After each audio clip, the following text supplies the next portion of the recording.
This is ARLO Pro 3 bundle, and today I'll show how you can change the motion detection sensitivity on this camera.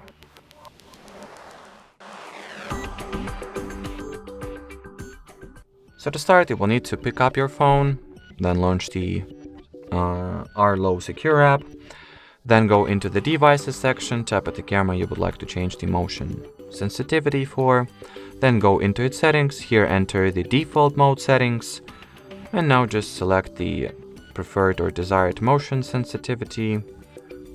Then once your preferred sensitivity is chosen, you might want to test it. So as you can see, my LED light works just fine once the motion is detected. So yep, I guess that will be it for this video, guys. Thanks for watching, and bye bye.